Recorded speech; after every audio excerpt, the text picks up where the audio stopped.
Hello everyone, happy new year সবাইকে।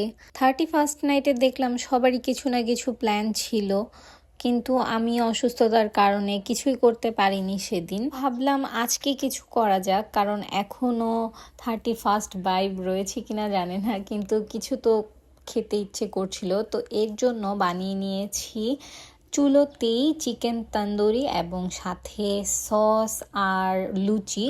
খুবই খুবই টেস্টি হয়েছিল।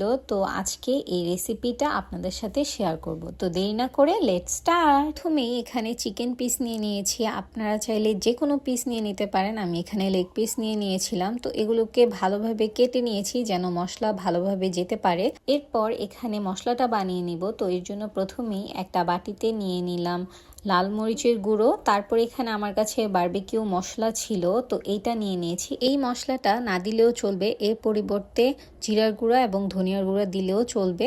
তারপর এখানে দিয়ে নিলাম সয়া সস এবং টমেটো কেচাপ, আর সাথে দিয়ে নিয়েছি টক দই। সবকিছু দিয়ে ভালোভাবে একবার মিশিয়ে নিলাম। এরপর এর মধ্যে দিয়ে নিলাম লবণ এবং বাকি সব মশলা আমি আমার চোখের আন্দাজে দিয়ে নিয়েছি। তারপর দিয়ে নিয়েছি আদা বাটা, রসুন বাটা, সবকিছু দিয়ে ভালোভাবে মিশিয়ে এখানে তারপর দিয়ে নিলাম সরিষার তেল।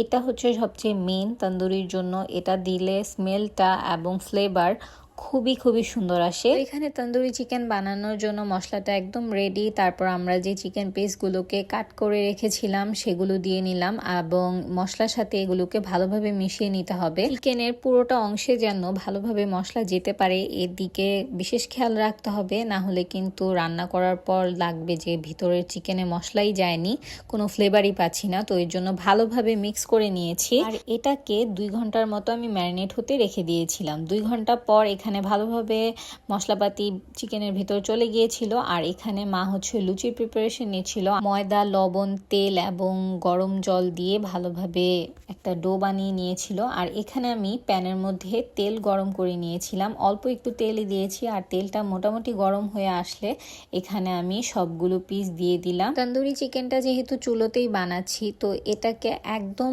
লো আছে, এটাকে ভালোভাবে রান্না করতে হবে। আর আমি চিকেনটা দেওয়ার সময় উপর থেকে ম্যারিনেট করা মশলাটা দিয়ে নিচ্ছিলাম, আর দিয়ে তারপর সবগুলো চিকেন পিস দিয়ে দিলাম। এই তো একদম লো আছে, এটাকে রান্না করে নিতে হবে।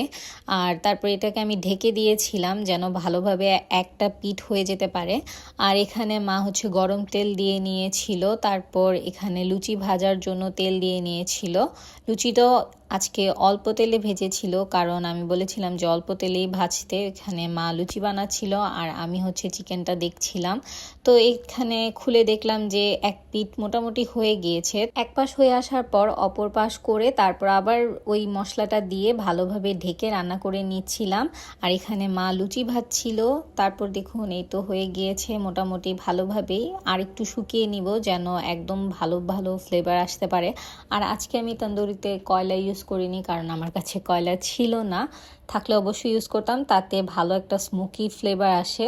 কিন্তু এভাবেই দেখতে খুব সুন্দর লাগছিল আর খেতেও খুবই খুবই টেস্টি হয়েছিল। এখানে চিকেনটাকে আমি আরও 5 মিনিটের মতো ভেজে নিয়েছিলাম এপিট ওপিট করে। এই মুহূর্তে একদম রেখে দেওয়া যাবে না, তাহলে কি হবে, পুড়ে যেতে পারে। তাই আমি এপিট ওপিট করে একদম প্যানে যেন কোনো ধরনের মশলা না থাকে ওই অবধি ভেজে নিলাম। এই তো রেডি আমাদের তন্দুরি চিকেন, দেখতে খুবই সুন্দর হয়েছে। আর সাথে এখানে পুদিনা, ধনিয়া পাতা, রসুন, আদা এবং কাঁচামরিচ দিয়ে একটা সস বানিয়েছিলাম, তো এটা নিয়ে নিলাম এবং এটার মধ্যে দিয়ে দিলাম টক দই। এটা খেতে খুবই ভালো লাগে, আমি সব সময় এটা বানিয়ে রাখি এবং দরকার হলে এভাবেও নর্মালে খাই, আবার কিছু সময় দই এবং মেয়োনিজ মিশিয়েও খাই। সবভাবেই খেতে ভালো লাগে গ্রিন চাটনিটা। তো এখানে আমি লাচ্ছা পেঁয়াজ বানাবো, তো পেঁয়াজগুলোকে এভাবে গোল গোল করে কেটে তারপর সবগুলোকে আলাদা করে নিয়েছিলাম। তারপর এই পেঁয়াজের মধ্যে লবণ, লাল মরিচের গুঁড়ো এবং চাট মশলা দিয়ে নিয়েছিলাম। এটা তো খেতে খুবই ভালো লাগছিল। তো লুচি এখানে খুবই সফট হয়েছিল। তারপর আমি তন্দুরি চিকেনটা ছিঁড়ে নিলাম এবং এখানে চাটনিটা নিয়ে নিলাম, আর সাথে লাচ্ছা পেঁয়াজটা হচ্ছে এটার টেস্টটাকে আরও বেশি বাড়িয়ে দিচ্ছিল। এবং আমরা সবাই এখানে খেয়ে দিয়ে নিলাম। এখানে দিদা ছিল, তো দিদাকে দিলাম, দিদা টেস্ট করে বলল খুবই ভালো হয়েছে। মাও খেয়ে নিয়েছে এবং আমিও খেয়ে নিয়েছি। এটা খেতে খুবই খুবই টেস্টি হয়েছে। সব কিছুর প্রিপারেশন করে রাখলে এই তান্দুরি চিকেনটা বানাতে বেশি সময় লাগেই না, গ্যাসের চুলোতেই বানানো যায়, খুবই ইজিলি। তো আশা করি আজকের ব্লগটি আপনাদের কাছে ভালো লেগেছে। আপনারা অবশ্যই একদিন এই রেসিপিটি বাসায় ট্রাই করে দেখবেন। তো আজকে এ পর্যন্তই, দেখা হচ্ছে নেক্সট কোনো ব্লগে। সে পর্যন্ত সবাই ভালো থাকবেন। টাটা।